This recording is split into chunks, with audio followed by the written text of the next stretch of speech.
Everyone from CCL and others that have tuned in, thank you very much for taking the time. This is a topic close to my heart. It's interesting having conversations with people how they got switched on to climate, and certainly I think my kids were the reason why I started really paying attention. It was just a kind of general out there concept, and then once I had my little girls who were 4 and 2, I realised I really needed to learn what their futures might be holding, what climate might hold for their futures. And part of that then leads me to think about, well, how do I talk to them about climate, both now while they're little and while they're older? So my background is in engineering and ecology. I've got a PhD in environmental science, but I would like to wear my other hat, which is kind of a community radio background, where I feel like I communicate science to anyone. Kids, adults, anyone. And I think keeping it simple and straight on the point is what I'm trying to do with my blog, and have had this lovely opportunity. Thank you to CCL for letting me talk about communicating with kids. Just going to the next slide. There we go. So I'm just going to run through a few topics about kids and climate. First of all, I'll talk about their mental development and some studies about young children to older children, how they perceive the world. Then I'll share some shared experiences. I was very fortunate to be able to get some interviews via email with some amazing young people from all around the world, ranging from the Australian Youth Climate Coalition to the This is 0 Hour crew over in the USA. And it's very interesting to hear how they first engaged with climate and their advice for talking with young people about it. For very young children, I'll suggest, as others have, that we might just talk about the environment and not climate as a starting point. Because many of the things we do to care for our environment and to learn to love nature are things that also help us care for our climate and our future. I'll also share my experiences with my own preschool age children and things I've learned about talking to them about environmental issues. Oh, sorry. And we'll touch on some age-appropriate topics with a cool little table I've put together that you might like to cut and paste to your fridge. And I'll share some climate heroes that I think are inspiring for adults and children. Then I'll share some resources after that main presentation, talk about our own mental health and protecting young people's mental health. What I like to call finding your optimism. It's important with young people that we approach them with a sense of solution-focused climate conversations, not doom and gloom.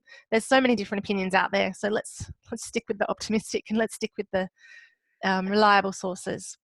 Then I'll talk about fact-checking, advocacy and education. An article read by Michelle Nijwi in The Atlantic recently. She talked about the emotional and mental readiness of children, not just the science of climate, but how do we comprehend whether young people are ready to consider the implications of it for their own lives. She talks about David Sobel and his Neighbourhood maps, where he presented drawings done by children aged from 4 to 15, and this gives insights into how those kids view their worlds. Michelle suggests through her own experiences, both with her own 9-year-old daughter and approaching to present to children 12 to 15, that by 12, they're kind of ready to tackle climate and its impacts on their world. But we need to make sure we're presenting it in an empowering way. So you can go online and have a look at some of these maps, but I didn't want to include them in the presentation because if it goes online, it's a kind of a copyright issue. But kids aged 4 to 7, they drew their homes in the center. They filled up the whole map with their house. Their own home was a very important aspect of their world. Then kids aged 8 to 11 drew their homes as smaller elements, often on the margins of their maps. And these maps included elements of the explorable landscape of forests and neighborhoods. This is what mattered to those children when they drew pictures of their neighborhoods. And then as they grew older, 12 to 15, the maps are more abstract, still anchored in familiar places, very social places like malls and places to eat. But the house, their home, is a smaller part of it. So you can see them taking on more of the world. And there's a link there with, if you're interested in future to to actually some of those pictures. So I had this fantastic opportunity, thanks to these young people for sharing their stories, some pretty amazing kids out there. And I wanted to share with you their interpretation of climate now, and also something I was interested in, which is how did they first find out about climate. Here we've got Jamie Margolin. She's an inspiring young person from the USA. She is a plaintiff on the Washington State case. It's a climate lawsuit called Youth versus Gov. It's quite well known. And she wrote this amazing piece in CNN telling world leaders that they'd failed the young people, and it's just so well written. I will just start, I don't think that we adults have failed the young people, because we're still waking up to the urgency of climate. And so I like to think we're all in this together and we're all going to fix this. And while I don't think our leaders have done the best job, I think there might be a bit of failure there. I think that people in general, we're becoming more aware, and the adults, we're all trying to do the best that we can. So let's keep going. Jamie has founded This Is 0 Hour. It's a climate march coming up in July in Washington, DC, and there's sister marches all over the world. But interestingly, I don't think she remembers when she first learnt about climate and environment. She grew up in a family that was environmentally and politically aware. She watched Holocaust and World War II documentaries with her grandfather, but then, more climate related, she would watch environmental documentaries with her engineering father and grandfather. And so she's always had this awareness. One of the other young people involved in This Is 0 Hour is Emelly Villa, and she shared some of her stories with me. She says that while, like me, she had always heard about climate change, it was not until recently that she really engaged with it. But sadly, as she shared, the way that this was presented to her was a doom and gloom situation with no solution, and she had to go and research it herself to find her own hope. So I just think it's so important when we engage with young people that we are sharing our hope with them at the same time. It took a while to track down these guys, the Australian Youth Climate Coalition. I finally got in touch with them and got some fantastic answers from these fantastic and amazing young people. I was very inspired by Grace's story, both of places that are important to her that are affected by climate, as well as her insights into talking to young people.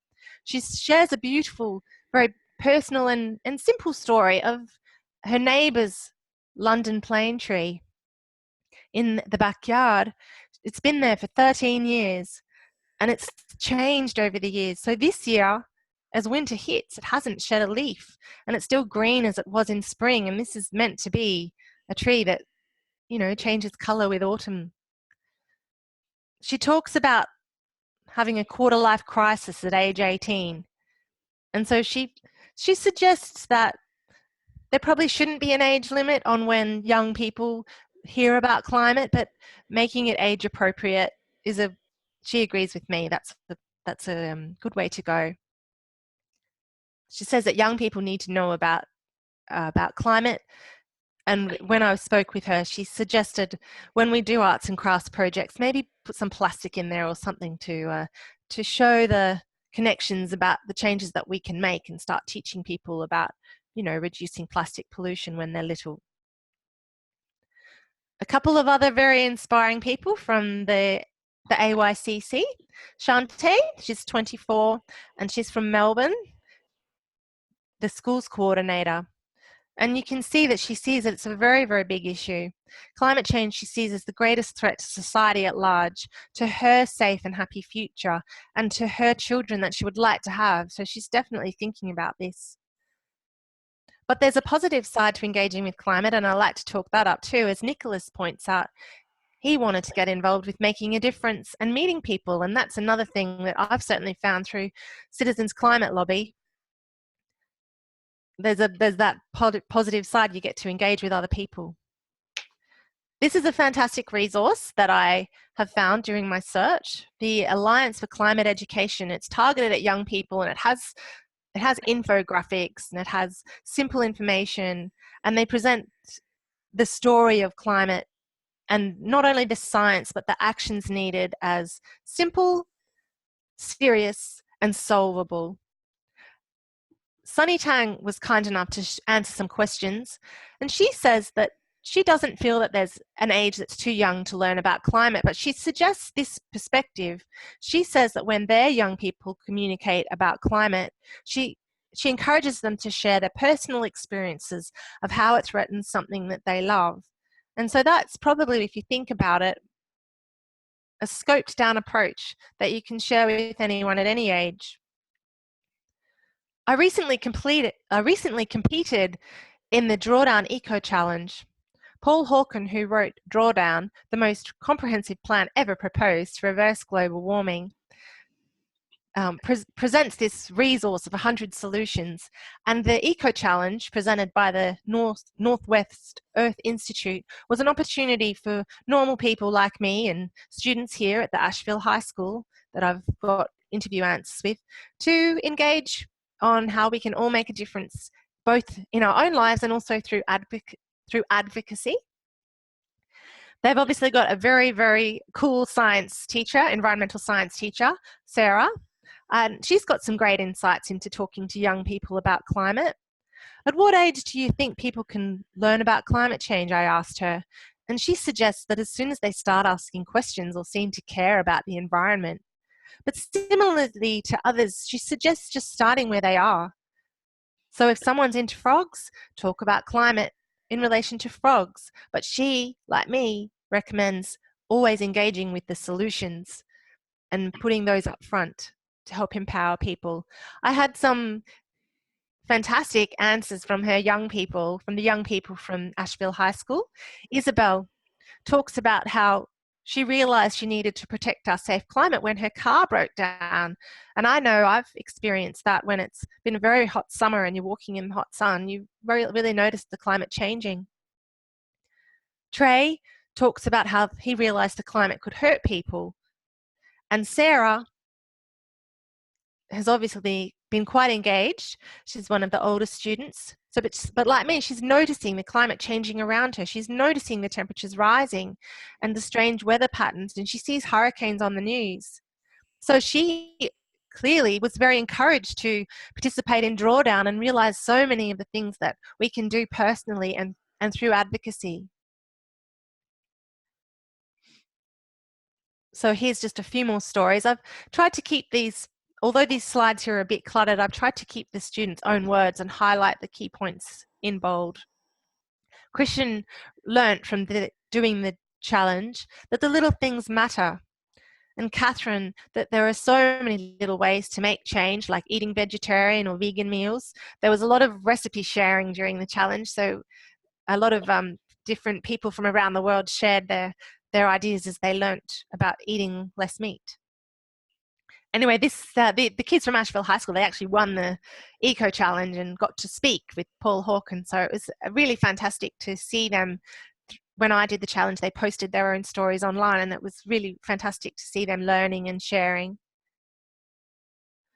And if you're interested in youth voices, there's been some other really engaging things happening. Q&A combined with the Behind the News crew on ABC and presented a show just last week, Tuesday, 5th of June. And it was really fantastic to hear these young people's voices, not just on climate, but on news, on the need that they feel to be educated, to be able to assess fake news, and even to understand how to manage their finances. They feel like there's a lot more that they could be taught. And just a note, if you're interested in engaging with young people or you are a young person, that the Australian Student Environmental Network's Students of Sustainability Conference is coming up in July, so keep your eyes out for that. It's for high school students, university students, and probably anyone interested in learning. It's in Melbourne. So as I mentioned, I think it's important with very young children that we don't necessarily need to scare them about climate and what it could mean for their future if we don't, get our act into gear. But caring for our environment can also do things to help our climate. Reducing plastic pollution, using less energy resources, reducing water and resource use, protecting endangered animals. I love to read stories to my children about the wild creatures in the world.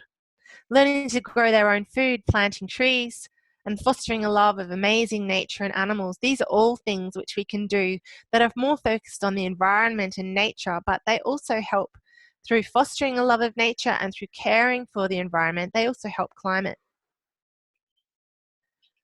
Just touching here on my experience with my own young ones, preschool, they're my little preschoolers, 2 and 4, Stella and Lucinda. I mentioned I read them lots of books about wild animals. You know, there's some really cool pop-up books and touchy-feely books for really young children. And then there's some great resources out there just in the ABC Kids TV shows, such as Peppa Pig has a recycling special, and Charlie and Lola, on their show, Lola gets very passionate about protecting endangered pandas. There's activities we can do with them that I touched on before, like teaching them to grow veggies, taking them to the beach, spending time in nature, having conversations with them about conserving resources. And if you do get a chance to come back and have a look at my presentation, this link here, Parachutes for the Planet, there's a song by these young people from a school in USA, and it's just so uplifting. There's a campaign to make parachutes for the planet, where young people make these parachutes and they'll go on display. But this group actually did a song, and it was just absolutely amazing. So I put this little table together. The first topics you can see are just more environmentally focused for the under 4, for the young ones: amazing animals and nature, growing our own food, plastic pollution. I talk with my eldest Lucinda about turning the tap off to keep the water in the creeks for the fish, so trying to teach her to care about wildlife and protect our resources. And then as they get older, we can make it a bit more complex, saving water and other resources, and thinking about using less resources, talking about protecting endangered animals, and moving on to how do we reduce our plastic use. And then I think around age 8, we can start to look at ways to personally mitigate climate change, but it still might be talked about, as Michelle Nijui suggests, as a pollution impacting nature. It doesn't necessarily need to be an all-encompassing thing, which, as we know, is a threat to their future. As they get older, once they're 12, we can really start to talk about some of those impacts on the ocean acidification, extreme weather, because they'll start to think about and they'll start to hear about it. And if we can come prepared with our solutions focus and our drive to make a difference, and teach them how, you know, we're going to turn this climate into, you know, a healthy environment, a healthy climate, get our world back to health, then I think, anyway, this is put together based on my interpretation of David Sobel's maps, of Michelle Nijui's ideas, and my own experiences as I've shared. And I just thought it's handy to have it there.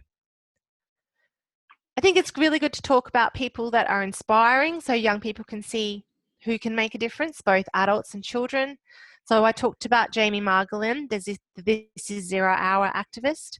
One of my favourite adult climate scientists is Catherine Hayhoe. She's very good at explaining both the science and the actions we need to take. Closer to home here in Australia, Molly Steer is a 10-year-old from Cairns, and her Straw No More campaign has successfully led to Cairns City Council and various schools saying no to straws. As I've mentioned, Paul Hawken and his 100 best solutions to reverse global warming is something I'm also very passionate about sharing. There's so many ideas there that we can make a difference, and the way they're put together to see when we put all these little pieces together, we can get to drawdown. We can draw down the carbon in our atmosphere. Closer to home, Ed McManus is the CEO of PowerShop. They are Australia's greenest energy retailer for 3 years, and I've also, as mentioned, touched on our local heroes, climate heroes, youth heroes from the Australian Youth Climate Coalition, Shantae, Grace and Nicholas, and I thank them for sharing their stories. So that ends the main presentation, and I just wanted to share a few resources here. Just wanted to touch on mental health and how important I think it is to protect our mental health, and some tips that I have for how I do it and how I plan to encourage my girls to do it. So I think it's important to protect our kids and our own mental health for our own happiness, and also to inspire greater action on climate and sustainability. People with a strategy to cope and protect mental health have been shown to take more climate action, according to this article in the Anthropocene magazine. And that while we just need a little bit of fear to kick us in the bottom to take action, we also need hope to inspire us to move forward and take action. So I take action by learning, even learning how to protect myself and my kids, thinking about, if there is a problem in the future where our economy, I don't know, takes a dive, do I know how to make food? Can I grow food in my garden? What does that entail? And, other actions I can take, such as installing solar panels, reducing our food waste, these things which have been shown to reduce my carbon footprint. I think it's important to find our optimism and help find resources for hope. So I've touched on drawdown.org and their solutions. I also like to take a plug from one of my favourite authors. She has nothing to do with climate, but it was her inspiring words that helped me, I guess, find my joy and finish my PhD. So her take on using the power of pleasure to have your way with the world, I interpret that as using the power of pleasure to save the planet. So I don't just like to think about what I don't want. I like to think about, what I do want. And I want a healthy, diverse, natural environment for my young ones in their future. And I enjoy making friends and saving money and trying new food. So there's lots of positive things that I can do to keep my spirits up as we do all that we can to protect our kids' safe climate. And just on the topic of inspiration, just in the last couple of days, there's been a very inspiring study of potentially fairly cheaply capturing carbon straight from the atmosphere. So, you innovate, educate, act, use what you've got, use your skills in all these different areas to make a difference. Obviously, those scientists in that particular field are working hard. One thing that's come up in talking to people about climate and kids is the need for fact checking. So my recommendation is that you stick with the global authorities and internationally recognised voices. There's plenty of climate change science and ideas presented from a range of different journalists and scientists, ranging from pessimistic to optimistic. And then we've also got, people denying it. So I suggest you venture online, find the authorities, and then go exploring and educate yourself, but focus on the solutions. So the IPCC is the leading global authority on climate change. Their information is pretty detailed, but they are the global authority. But if you're after something a bit more accessible, then I highly recommend the Alliance for Climate Education's website. Their simple, serious, solvable approach. It's a very accessible and action-oriented resource that I think kids will really engage with, and adults too. If you want to check your facts, then obviously peer-reviewed articles from scientists, or as the Richard Dawkins Foundation suggests, Google it, check Snopes, look in an encyclopedia, or ask a professor in that field. Also making a strong recommendation for encouraging our young people to learn basic chemistry, maths, and critical analysis so they can make up their own minds as new climate topics, solutions, and actions come to light. And thank you to one of my teacher friends who shared Emelly Willingham's article in Forbes, 10 Questions to Distinguish Real from Fake Science. I highly recommend having a look at that. Just a few resources here at the end for advocacy and education. The AYCC's Switched On Schools program for schools, AYCC, and the Seed Mob, which is the Indigenous Focus Youth Group. Climate Clever Schools started in Western Australia and looks like it's going to be a really fantastic resource for schools and any young people and parents and aunties, uncles, friends engaging with young people, artists. The Alliance for Climate Education's website I recommend. If you want to engage with advocacy, this is 0 Hour, AYCC, Parachutes for the Planet, which is a project that kids of any age can engage with, and I'm hoping Clara might be able to touch on after my presentation. She's been doing some cool stuff with that. Cool Australia, there are 80,000 teachers signed up to this resource, and it seems to be quite a good resource that's focused on climate, and unlike some other resources, doesn't seem to have too much of a industry focus and is more oriented at, you know, the science and the necessary actions, and not any vested interests. Climate Council has some good information on their website. They have a few good infographics and some communication guides to simplify the science. A cool resource I found being Climate Change Heroes in Primary Classrooms, which David Sobel, who did those neighbourhood maps, he put that together. And then probably my biggest recommendation is the Citizens Climate Lobby Australia that I'm involved with, and that many of you are involved with too. These will be online, just references if you want to track down any of those sources. I love it when journalists and bloggers and websites list their sources, so I always try to list mine.